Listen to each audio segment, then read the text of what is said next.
Hi,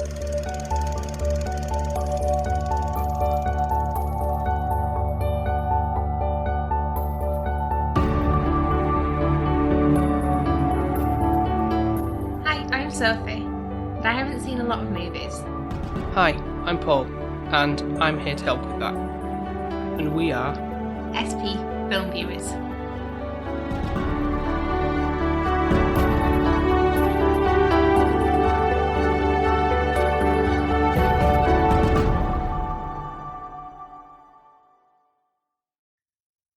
Why don't you be the artist and make me out of clay? Why don't you be the writer and decide the words I say? I've been singing this song all day now, like since we've watched the film.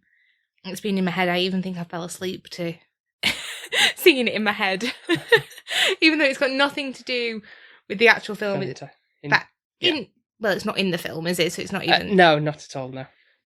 So we are going to be talking about the 2011 black and white silent movie that is a tribute to silent movies, The Artist. We actually this time did a little bit of you've got a really long list, haven't you? From like 1 to 100, and kind of just did a number roulette of 3 films. Yeah, well, no, we've been a bit laxy on that for a while, because there's been things I've kind of like, oh, I really want to see this film this particular week or something along those lines, so it's kind of worked in that favour, but it's been right, okay, we've got a fair few options, but let's see what the wheel spin is like this time, and this was one of them, and to be honest, I thought you'd probably like this one anyway. Yeah, no, I did. I don't know why I didn't think it was going to be a silent one, because I think you said it was like somewhat equivalent to Singing in the Rain, and that's why I would like it with the old era. Because it's a movie about a movie, so all the movies. Yeah, and that's when it kind of starts, isn't it? Where it opens up with them in a cinema or a theatre. Yeah. And people are watching a silent movie. With a live orchestra as well. Yeah. Yeah. Which kind of reminds me of when I went on like a little holiday break to Edinburgh. I think it was called the Cameo Picture House. It was like a little independent cinema. And I think I was passing it one day while I was there, and it's like, oh, tonight it's this black and white, really old style black and white That's amazing. film with like a piano accompaniment. Oh, wow. To it. Did live. you not know me then? No, this was our mate. I was going to say, I'd really like that. No. Yeah, and that was a great experience. But obviously this is much more grandeur because it's like a proper like full live orchestra, like John Williams style type of. Yeah, the only thing I can relate to with that is us, obviously it wasn't a silent film, was when we went to see Jurassic Parks and it had a live. Yeah, more akin to that. Yeah. Yes, yeah. Yeah, even though it completely different genre of a film and everything, but even though it was chucking it down with rain. Yeah. But this is set in the 1920s, 1927 more specifically. I absolutely love this kind of era. Like, I feel like I should have been born then. I think I would have been really happy with that kind of style of clothing, all kind of the men being a bit more. I know, obviously, some of them were sleazebags, don't get me wrong, but there's like a woman being a woman, so to speak, and being treated like a lady a little bit more. I don't think I'd like the thought of not having a voice as much, I think, but I like the way that they do. Do you mean in having to stand on in terms of like, I've got feelings and thoughts too, not just that the man just do everything. Yeah, not literally like a voice, like where these characters have no voice, because getting onto it is they're watching the silent film with the orchestra. You're thinking, right, it's all quiet because they're just watching. The audience is just watching this black and white film. Mm-hmm.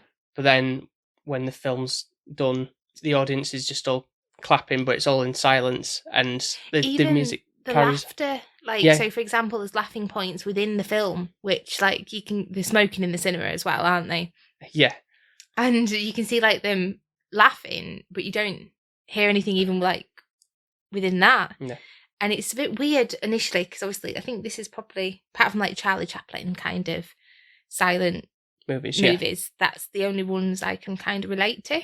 Have you ever seen a full Charlie Chaplin, or are you just all of knowledge of that?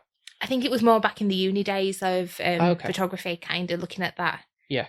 Within, obviously, the courses and such that we've done. So it's not like a full one. It'll Right. be like clip-its and stuff like that we've seen. Right. And known that kind of style. I've never really myself seen a full like Charlie Chaplin or Buster Keaton or.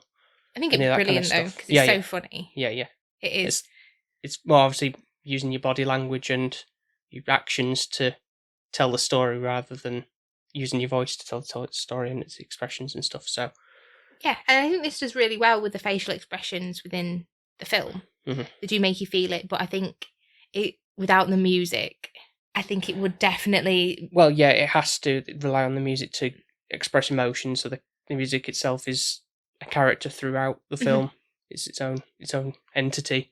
So you do need that to help move the story along and like the emotions of the character at this point in particular and that kind of stuff. So it was really effective how it does it and how it continues throughout, because it's pretty much a score throughout the film that's giving you the. And it's 2 hours long is the film, so it's like literally almost near enough. Yeah. And it's got the beat of the score, I think, pretty much throughout until we get to like. There's only the odd occasions when there's not, but yeah, for the majority of it, that's what's playing and what's the audio aspect of the film. So you've got your main character initially, which is George.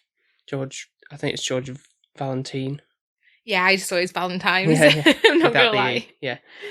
And he is like the star. So a little bit like Singing in the Rain, where you've got the main man doing brilliant in silent films, and then basically the talkies, which I always think is really funny. I don't know why. It doesn't sound like a real thing that somebody would call a film like nowadays. But it's a good way to distinguish from obviously silent films to the talking pictures, because that's what it is. That's the leap that you've got to go through. But yeah, which I know that sounds really strange, but it seems weird for me to think of it that way because I've never grown up with just having silent films. So I can imagine the excitement of a talking film would be.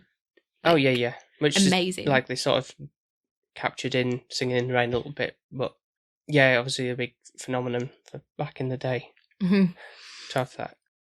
When they use the use of obviously like they do in the silent films where it's the characters talking and then the text comes up to say what they're saying. It's not for absolutely everything. No, that is worded, as you can see.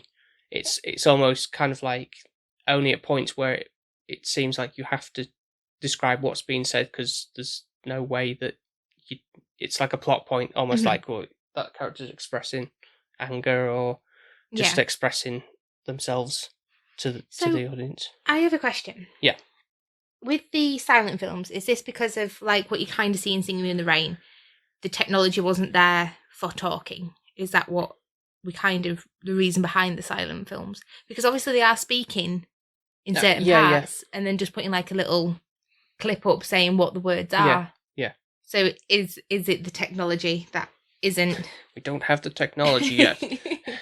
I guess that's probably part of it, and for costs for the studios that they had and everything to run everything is probably a means, but obviously they were able to develop. Yeah, like we have today compared with special effects and stuff. You know, technology progresses, and so people always wanting something newest craze out there, whatever it is. So you kind of, in the end, the film's finished, and they come out and they take a bow. And he's like hot stuff, isn't he? At the moment, he's like the star that everybody wants to be around. He's obviously well established, and got the woman who's on the side of the stage, and she's like, "Come on, introduce me." But it's like, he's obviously got this little companion, little dog, who is also, I guess, the star of the film as well. He does quite a lot in this. Yeah, he does. Yeah, he's brilliant. Bless him. Yeah, he's a lovely dog to have, and I just thought it was strange a little bit as well that this woman that's trying to get on stage is obviously taking the mick a little bit and knows that she's going to get flustered a little bit and miffed off because he's taking his time. Yeah. And she kind of puts her finger up at him. And I was like, is that a thing? Was swearing back then in the 1920s like flipping your finger off at somebody? People off, yeah. Like, is that... I don't know. I can't say I've never really seen... That seemed a bit out of context for me. I was thinking, especially a lady as well, of all things, to do that. Like, I don't know, but I guess how else would they symbolise that she swore at him? Yeah, other than shaking fist or something, or I Yeah, don't know, or I think going like I the preferred finger that. across the throat or something, but that's a bit extreme, yeah. So that's, I feel like that, I don't know, for me was a bit peculiar. I was like, I didn't expect that one. Or he soon stumbles across this soon-to-be star of the screen, the dark-haired brunette type Really pretty woman, who is called Peppy Miller. Obviously everyone's wanting George's signature and Yeah, everything like that. yeah. You know, girls going crazy and swooning all over him. And she's there, isn't she? And she's somewhat swooning, but not over ridiculously. No. And she drops her purse and somehow bumps into him. And she's like, oh gosh, I'm going to be in trouble now. Yeah. And then the photographers are there with their old cameras, which I love. Yeah. And end up taking a picture of her kissing him on the cheek, which actually George does have A wife, yeah. Yeah, you think, well, I'm assuming she's some partner or something. They're living together, so it's serious. I think it's his wife. It's mentioned a couple of times because he has to get a gift for her to make up for the fact of Why do men do that? Like, I don't get it. Like, that's not going to make it any better. Like, yeah, it's nice to have nice things, but every time you buy your wife something now, she's going to be like, oh, what have you done wrong? Yeah, I guess so. Just don't do it. It's obviously been a thing since the 1920s and before then. You know, my advice, just don't do anything wrong and then you won't have to spend your money. But she gets a chance to shine, and she does like an audition at this Kinograph Studios, and she does this little, like, which I thought you like, do like a little dance. Oh, I loved it. Is that like Charleston? Charleston, yeah. So she's kind of practicing her dance, and obviously and George is kind of, I love that scene where when she's actually got the part, and she's on the on the soundstage and all that. Yeah. And basically there's like this screen that's parting them, and all you can see is her legs. And I think it's just a really clever way of showing her dancing. Yeah. And then George is quite interested, not knowing that it's actually her. So you're getting this sweet kind of romance building, even though, you know, actually he's got a wife. Yeah, he's obviously, turns out he's quite smitten with her, because it's like in this one of the scenes that he does with her, he's kind of like having to do several takes. I think he was doing that on purpose. As I see it, it's kind of like he's probably one of these actors who would, when he does his takes, he's kind of like almost like one or maybe a couple, whereas this is taking maybe like he's almost like perfect. He's got it down pat, but in this, because he's so infatuated with her, he's kind of like fluffing them up a little bit, and he's kind of like he's kind of beside himself, like, oh, this isn't like me, kind of thing. There's something about her that's kind of intriguing, but it's kind of making me lose my edge. It's more like, oh, I'm going to keep fluffing this up, so I have to keep dancing with her. Like, I see it that way. Like, he's more intentionally kind of trying to, so he's getting more time with her. Yeah. So then there's this awkward scene where she kind of goes back into his dressing room. Yeah.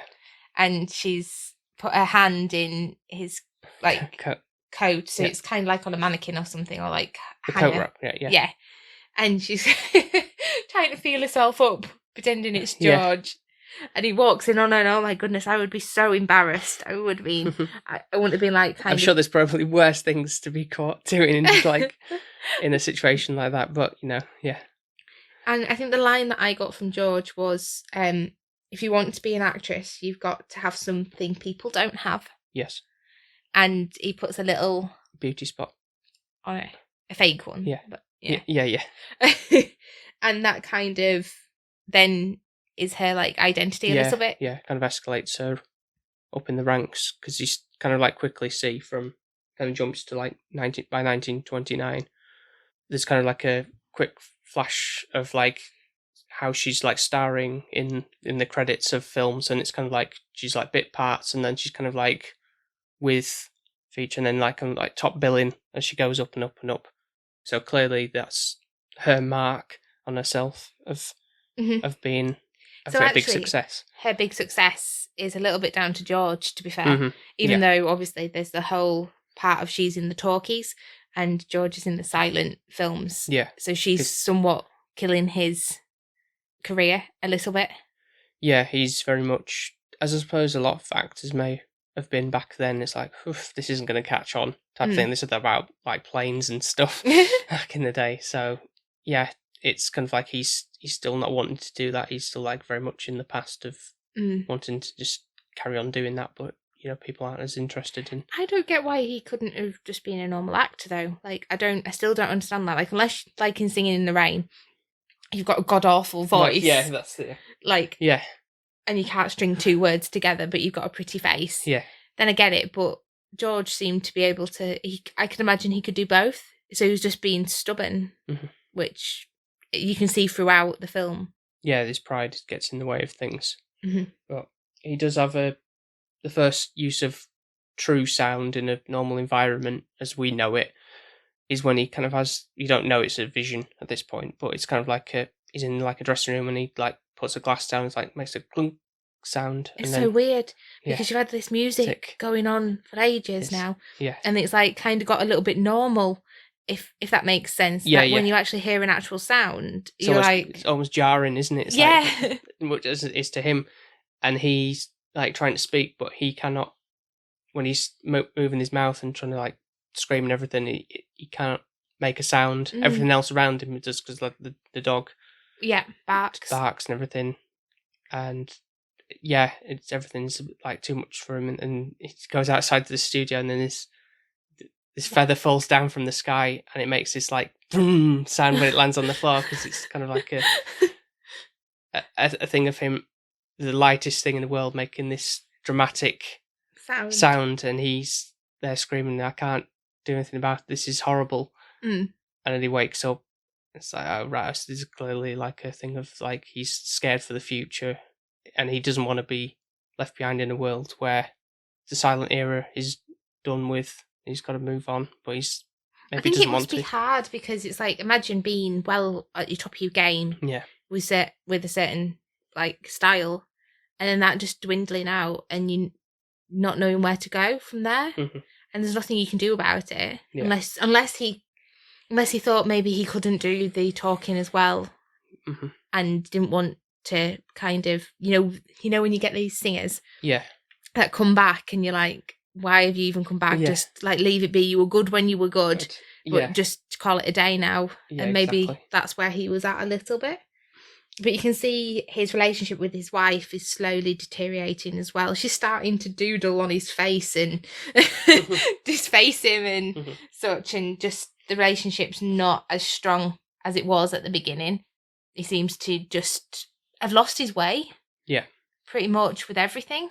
And there's another analogy, I guess, with the success of the pair of them, Pepe and George, because they like have a meeting on this stairs, and that's quite a good use of cinematography there with the way it's laid out.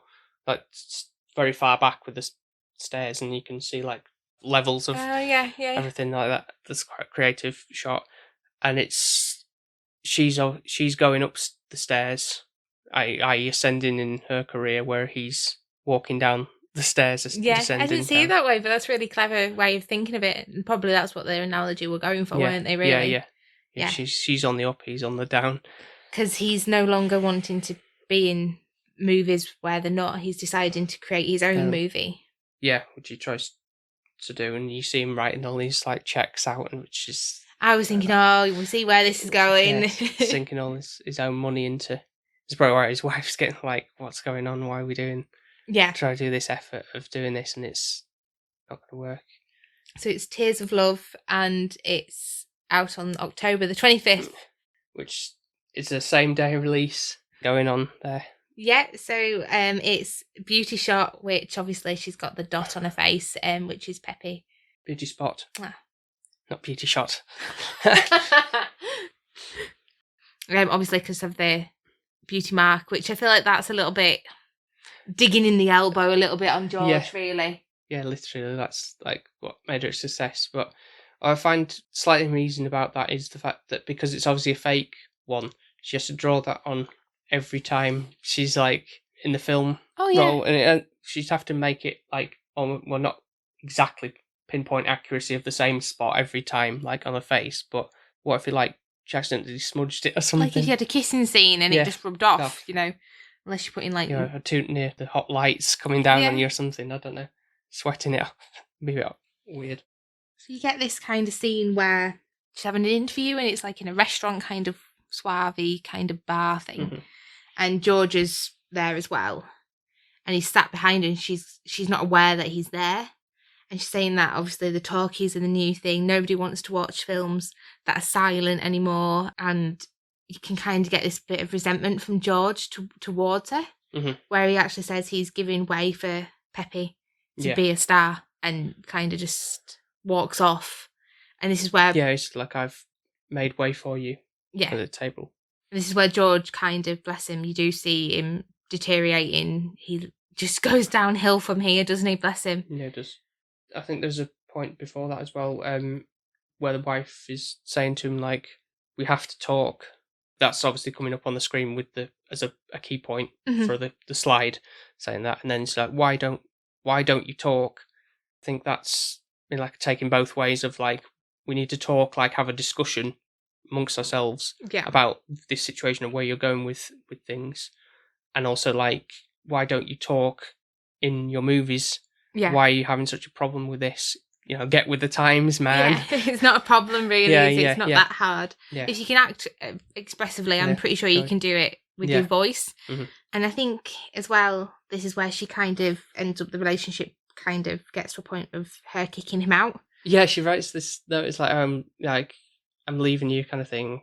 Get your things and be out. And it's like, P.S. Go see Beauty Spot. It's a great film. It's like, what a dig. Kick in the teeth. Yeah. But what is lovely is Pepe does actually go to Tears of Love and she actually turns up at George's door and she's cried at it. She's felt the emotion. Yeah. He's got the implication there as well when there's a scene that obviously make a point in showing for us, the audience watching this film, in the film itself, is the sinking in the sand part where obviously he's kind of like going down and down. Yeah. George's character sinking in the sand, meaning that he's sinking in his career. He's being sucked in and it's going down the pan for him. So again, there's a lot of like a clever use of analogies with what the scenes are showing, I feel.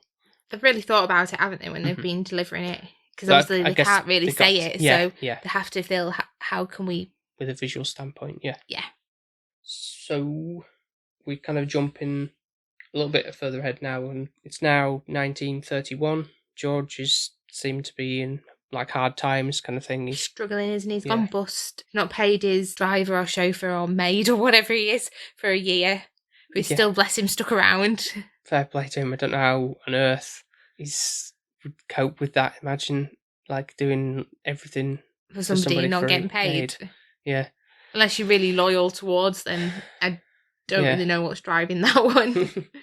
So he's actually getting to a point where he's having to sell his stuff to auction, and I'm surprised anybody actually bought anything because obviously at this point he's not really a well-known actor. Yeah, he's kind of washed up, yeah. I would think they'll be a bit anxious because it's kind of like you wanting the best price for what you have, and if it could go either way, couldn't it? Get really a lot of money, thinking, yes, great, that stuff. But if it was your own stuff and you were watching like he was and it went for like pittance, and you'd be like, oh God, like that's all I got for that priceless heirloom or whatever. Yeah. But it all sells and everything, and assume he gets some money for what he has from that. But we do swiftly find out that basically, and I thought she was there actually because it was really clever the way they did it initially. The lady that was kind of like with a fur coat on and she had short brown hair. Yeah. And I was thinking, oh, that's Pepe. And then she turned around and she's this older lady. But it turns out she had some, I'm guessing all of them were. Yeah, to help. Bidding. I guess you kind of felt guilty about her success and his decline. So it's buying his worldly wares and keeping him in storage, essentially. Yeah, she truly cares about him and I think she wants to do good by him. Yeah. And thinks, well, like, if I can help without him realising, because I don't think he would, yet again, because of his pride, he would take that help willingly. Gets to a point where he's getting so annoyed with how things are going, he's watching like his old films in his projector room. There's another instance of analogy with like, you know, the shadow of himself on the cast on the screen, and it kind of, the shadow walks off because, you know, shadow of former self that used to be, and it that's again disappeared from his life, and then he takes upon himself to just like set fire to the projection room and all the film reels, which are quite flammable. I was quite upset at this point, but do you know who I was upset for? I couldn't care less about George. It was the dog. It was like, oh my goodness, you're going to kill your dog? Yeah. I got really upset, and I was like, this is animal cruelty. How could you have done that while he's there? And you're leaving him on his own. Who's going to look after him? And this is all going through my little head. But obviously the dog is very loyal. He is. Yeah. The dogs are. They're so much more loyal than cats. Like a cat would be like, oh, you're dying, right? I'm off. I'm not coming back for you. Where a dog would. I'll come and see you when I'm hungry. Yeah. And then you won't be here. Yeah. Yeah. Pretty much. Yeah, a cat's not going to go out and call a policeman, run down the street, get a policeman to come and rescue you. No, it's like that story in Japan. Still forget what that dog's called. But it's a very famous, loyal dog. Yeah, the statue. It's the statue, and I think it was his owner, like, in hospital. I believe. I think so. Or passed away, and he was meant to wait for him, and he just waited and waited. Yeah. And obviously his owner never came back because obviously he wasn't here, and that's how loyal dogs can be. So it transpires that Peppy sees him in hospital, and then takes him in. She does love him. Home. Yeah, she does. Really there's a love there. Yeah. Even though they haven't had much time together, there's been that connection, and she's just loving him from afar. And doesn't really want him to be unsuccessful or hurt or injured in any form. Yeah. She just wants the best for him. But once again, pride seems to take its toll with him as he kind of discovers the old auctioned items that he sold off under cloths that is in this storage room. He kind of discovers. So it's almost like ghosts from his past kind of thing. In an old abandoned house kind of thing. Yeah, it's haunting him. And there's been a couple of instances. I guess we had dramatic music kick in when the fire starts in this apartment or wherever he's living before, and again this kind of intense music, obviously to express this kind of shock horror of oh my god, these are all these things that I had and they're in here in this house. Why is this the case? And it's kind of and then he kind of sees that it's you were the people at the auction. The help that come in and see him in the room, and it's kind of oh well, forget this, I'm out of here kind of thing. This is why is she doing this? It's kind of taunting me. I don't get why he thinks that though. I don't understand where he's coming from with that. That he thinks that this is a bad thing. How he thinks that.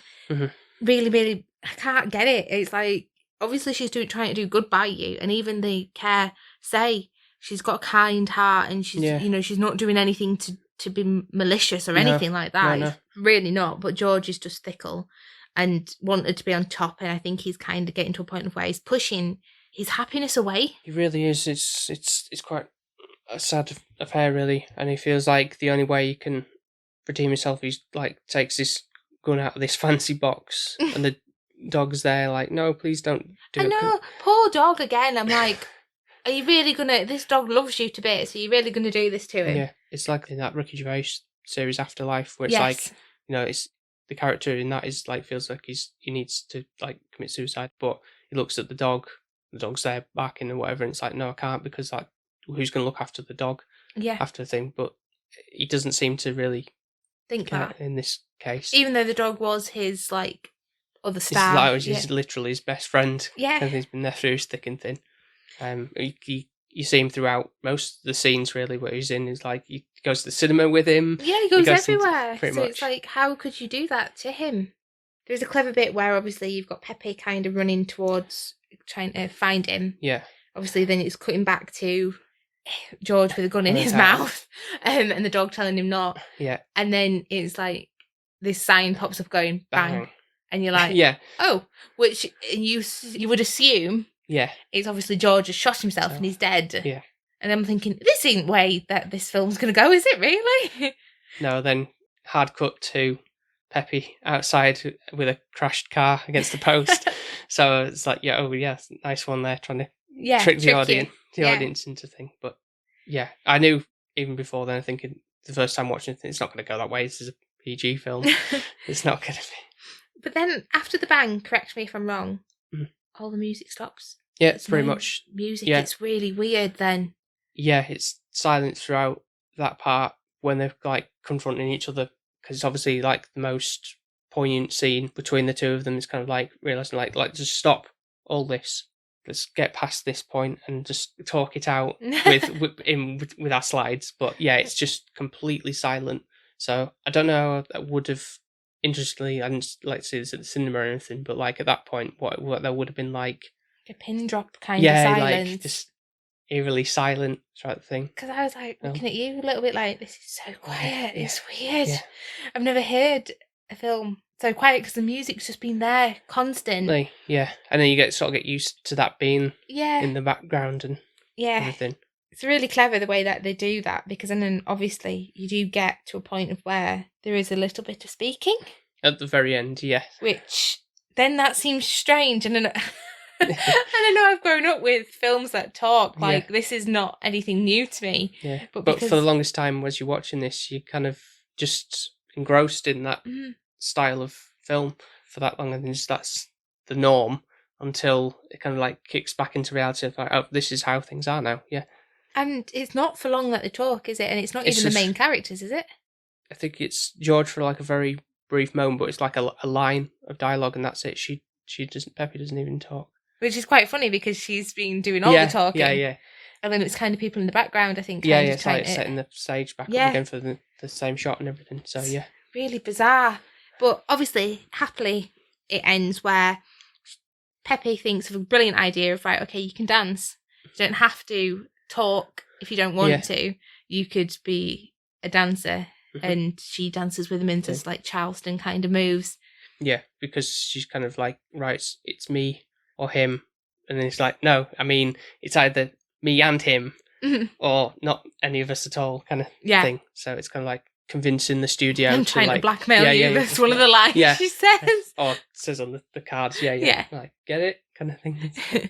Yeah, but that's another thing that kind of intrigues me, like how much the stars had the power almost back in the day.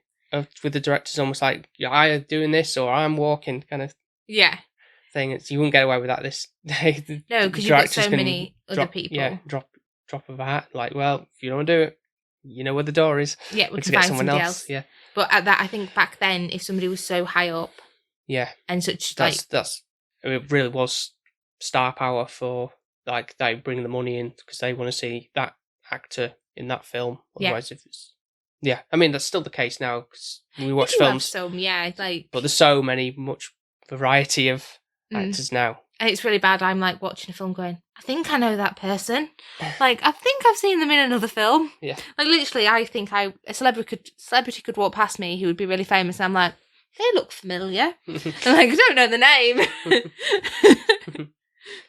Okay, so, any other points to talk about before we get to the scoring with this?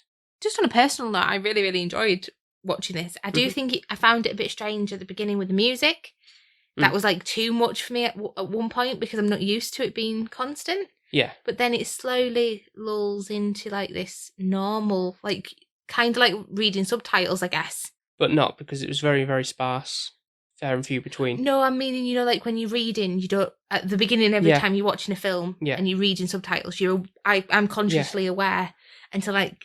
Yeah, after a bit, it kind of just becomes the norm, And that's kind of what this film did with the silent music and nobody talking kind of thing. Yeah. That's kind of... And then when it stopped talking, it was like, no music, and then they started talking. I was like, this is so weird. I'm not used to it. But thankfully, that was the back end, so... Yeah, loved it being in black and white. Really, really helped with its picture quality. Oh, yeah, definitely, yeah. And kind of added that age towards it. I think they did brilliant with the 1920s style to say, obviously, it's not actually being created then. To really, really kind of adapt and try and recreate that. Yeah. So, do we have a score? It was long. I'm not going to lie. It was long. And I think after a bit, it was like, okay, I really would like this to kind of go to a nice ending. I think some of it could have been cut down a bit. Yeah. Personally, I like a good movie to be like an hour and a half. I feel like that's a good type It's a rarity these days, to be fair, but yeah. Yeah. 2 hours, I think. But I kind of agree with you on that. hour and a half probably would have sufficed. I think 2 hours. Well, it was an hour and 50, wasn't it? Yeah. But it just seemed a little bit. There were some things could have been shortened. Mm-hmm. It had brilliant scenes, like you mentioned, with certain kind of ways of sinking in the sand, stairs. I didn't even think about that, so I'm glad we speak about it to see your perspective as well. It's no Singing in the Rain. Like, it hasn't caught my heart the same way. Yeah, the same way. And I wouldn't say, obviously, it's my favourite film. I would definitely watch it again. But I marked Singing in the Rain a 10. If I could have marked it 11, I would, or 20, I would have done. Yeah. I think this is a solid 8. Yep, that seems about reasonable. Okay. But it can't be a 10 just because, A, I'm comparing, which it's not fair because obviously they talk in Singing in the Rain. It is actually an old classic, is Singing in the Rain. So it's around that era. Whereas this, I think George does grate on me a little bit. Just because he's so ignorant and up his own bottom. Whereas Peppy, I really like her as a character. Love the dog. Before I get into my scoring, just to point out, I don't know if this is anything to do with the fact why they chose these particular actors to do the film, because the actors in this are French, so maybe it's just more for their looks, in a sense, because like an old-timey style. George does look French now you've said that. I think it's the little kind of moustachy thing going on. So that's, it's the means of having them, not actually having them speak, if they can't speak English, then it doesn't come across because when George as spoke, a problem. It did seem a bit weird. I was like, that voice did not sound like so they can get away with it in the fact that if they're just doing mouth movements and everything, and it doesn't matter what they're saying, essentially, because we're just going blah, blah, blah, blah, blah, blah, and they can, Well, like at one point I went to you, didn't I? And you laughed at me and I was like, I'm sure she said more than what she actually said on that card. Yeah, it's probably the case in the old films anyway, but for, just abbreviating. In terms of pacing, I feel like they probably did have a bit longer periods for people to read back the because it was so fast. I kept on saying to you, can you just tell me the last little bit of the line? I just missed that bit. But for my score, I'm going teens a bit higher with an 8.5. Ah, okay. Yeah. Really enjoyed watching this one again. This third time watching this. Watched it with my mum. Oh, what did your mum think? She really enjoyed it. I can imagine. But she kind of likes that sort of style anyway. Your dad would fall asleep. Definitely, yeah. Especially if there's no talking to keep him occupied. It's just music, and he sleeps through most things anyway. But he really would just doze off. Again, I really like films about films. You really like that, don't you? Particularly about the old eras. There's something about it. It just really interests me. Yeah, I know. I agree with that one, definitely. I think it's just more the style and the genre, the way that it is. It just seems more romanticized and... Yeah, it does. Obviously, like you said before, every era, you can be like, oh, I want to live in that era because of it looks so fantastic, but there's always going to be rough areas of... Oh, yeah, like I'd want to be the posh 1920s people. Not I wouldn't want to be suffering. Yeah. I'd want the nice style.